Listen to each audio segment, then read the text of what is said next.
തൃശൂർ കോടശ്ശേരി പഞ്ചായത്തിൽ മെമ്പർക്ക് മർദ്ദനം. ഹരിതകർമ്മസേന തിരഞ്ഞെടുപ്പുമായി ബന്ധപ്പെട്ടാണ് സംഘർഷമുണ്ടായത്.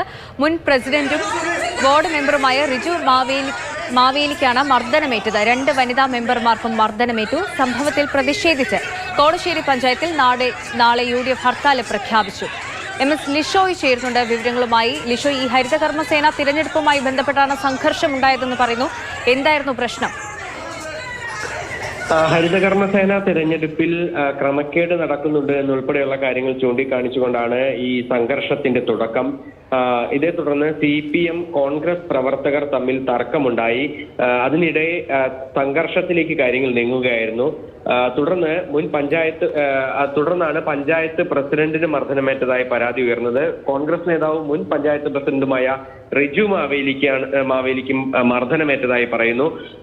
തുടർന്ന് അവിടെ ഇരു വിഭാഗവും തമ്മിൽ, അതായത് കോൺഗ്രസ് പ്രവർത്തകരും CPM പ്രവർത്തകരും തമ്മിൽ നേർക്കുനേർ നിന്ന് വെല്ലുവിളിച്ചുകൊണ്ട് മുദ്രാവാക്യം വിളിക്കുകയും ഒക്കെ തന്നെ ചെയ്തു. അതിനോടൊപ്പം തന്നെ 2 വനിതാ മെമ്പർമാർക്കും ഈ ഒരു സംഘർഷത്തിൽ പരിക്കേറ്റതായി പറയുന്നു. ഈ 3 പഞ്ചായത്ത് അംഗങ്ങൾക്കാണ് ആകെ ഇത്തരത്തിൽ മർദ്ദനം ഏറ്റത് എന്നുള്ളതാണ് പറയുന്നത്. ഇതിന്റെ അടിസ്ഥാനത്തിലാണ് UDF നാളെ കോടശ്ശേരി പഞ്ചായത്തിൽ ഹർത്താൽ പ്രഖ്യാപിച്ചിരിക്കുന്നത്. ഈ ഹരിതകർമ്മസേനയുടെ തെരഞ്ഞെടുപ്പുമായി ബന്ധപ്പെട്ടാണ് ഇത്തരത്തിലൊരു സംഭവം ഉണ്ടായത്. വെള്ളിക്കുളങ്ങര പോലീസ് സ്ഥലത്തെത്തിയാണ് സംഘർഷാവസ്ഥയ്ക്ക് അയവ് വരുത്തിയത്.